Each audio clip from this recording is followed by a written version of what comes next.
समझदारी दिखाएं, अपने बच्चे का संपूर्ण टीकाकरण करवाएं।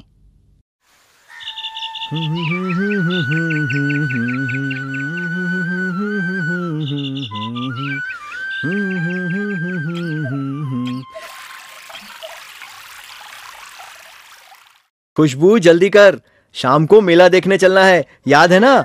मेला वेला छोड़ो, पहले बिट्टी को तुरंत डॉक्टर के यहाँ लेकर चलो। क्यों, क्या हुआ? बुखार आ गया है, आज सुबह टीका लगवाया था। मैंने मना किया था ना, मुझसे बिना पूछे लगवा दिया है। अब कहाँ जा रही हो? डॉक्टर के पास।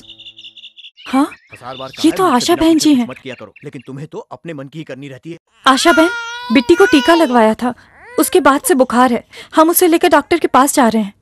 परेशान मत हो खुशबू, टीके के बाद बुखार आना आम बात है।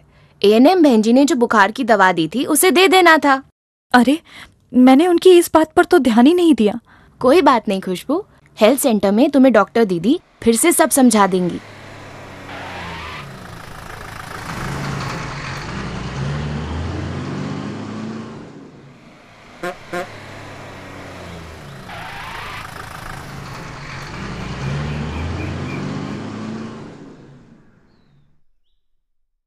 नमस्ते डॉक्टर दीदी। नमस्ते, क्या हुआ बच्चे को? आज सुबह बिट्टी को टीका लगवाया था, उसके बाद से बुखार है। मैंने इसे मना किया था, इसने मुझसे बिना पूछे लगवा दिया। हाँ, पर ये इसने सही किया। हाँ? मैं समझाती हूँ। देखो, हमारा शरीर एक किले की तरह है। अब जैसे हर किले में फौज होती है दुश्मनों से लड़ने के लिए, वैसे ही हमारे शरीर की भी एक फौज होती है बीमारी फैलाने वाले कीटाणुओं और विषाणुओं से हमें बचाने के लिए। तो हमारे शरीर को कौन बचा कर रखता है? जैसे किले को फौज दुश्मनों से बचाती है, वैसे ही हमारे खून में भी काफी सारे बहुत छोटे छोटे कण होते हैं जिन्हें सेल कहते हैं। ज्यादातर लाल होते हैं, पर कुछ सफेद भी होते हैं। ये सफेद सेल हमारे शरीर के सिपाही हैं, हमारे शरीर की फौज। ये बीमारी के कीटाणुओं और विषाणुओं से लड़ते हैं और उन्हें खत्म करके हमें बचाते हैं। अब किसी भी फौज के सिपाहियों जैसे इन सफेद सेलों को भी दुश्मन को पहचानना, लड़ाई के दाव पेच, हथियार चलाना सिखाने की जरूरत होती है। अब इन्हें कैसे सिखाया जाए? इसके लिए हम बच्चे के शरीर में वैक्सीन को पहुंचाते हैं। इसी को टीकाकरण या टीका लगाना कहते हैं।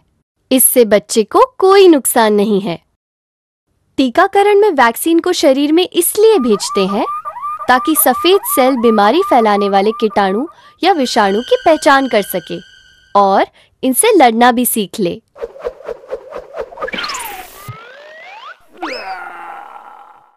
अब जब कभी बच्चे को इन बीमारियों का संक्रमण होता है, तब हमारे सफेद सेल इन कीटाणु या विषाणु को फौरन पहचान जाते हैं और इन्हें खत्म कर देते हैं। अब जैसे फौज की ट्रेनिंग में भाग दौड़ मेहनत होती है, वैसे ही जब सफेद सेलों की ट्रेनिंग होती है तो बदन गर्म हो सकता है। बिट्टी का बुखार भी सिर्फ यही है। इसका मतलब सिर्फ ये है कि उसके शरीर के सफेद सेल बीमारी के दुश्मनों से जम के लड़ना सीख रहे हैं, ट्रेनिंग ले रहे हैं। यदि बच्चे को बुखार आता है तो एएनएम द्वारा बताए डोज के अनुसार बुखार की गोली पीसकर माँ के दूध के साथ देना चाहिए। इससे सफेद सेल की ट्रेनिंग भी हो जाएगी और बुखार भी ठीक हो जाएगा। और अगर सूजन हो तो थोड़ी बर्फ या ठंडे कपड़े से सिकाई कर देना चाहिए। अब मेरी बिट्टी को कोई बीमारी नहीं होगी ना? हम बच्चों को उन जानलेवा बीमारियों के टीके लगाते हैं जिनसे उन्हें इस उम्र में सबसे ज्यादा खतरा होता है, जैसे टीबी, पोलियो, गलघोटू, काली खांसी, टिटनस, खसरा, हेपेटाइटिस बी और जापानी एन्सेफेलाइटिस। बिट्टी को ये सभी टीके सही समय पर लगवाओगी तो बिट्टी का इन खतरनाक बीमारियों से बचाव होता रहेगा। अच्छा। एएनएम ने टीकाकरण के समय जो 4 मुख्य बातें बताई हैं, उन्हें याद रखना कि कौन सा टीका दिया गया है और ये किस बीमारी से बचाव करता है। टीकाकरण के बाद कौन से मामूली प्रतिकूल प्रभाव जैसे सूजन, बुखार, चिड़चिड़ाहट और गांठ हो सकते हैं और उनसे कैसे निपटा जाए। अगले टीके के लिए बच्चे को कब और कहां लेकर आए एवं टीकाकरण कार्ड को सुरक्षित रखें और अगले टीकाकरण के समय साथ लाए। समझ गया। अब से हम बिट्टी के सभी टीके सही समय पर लगवाएंगे। हाँ, याद रखिए, बच्चे को टीका लगवाने के बाद प्रतिकूल प्रभाव होने के बावजूद अगला टीका समय पर जरूर लगवाएं।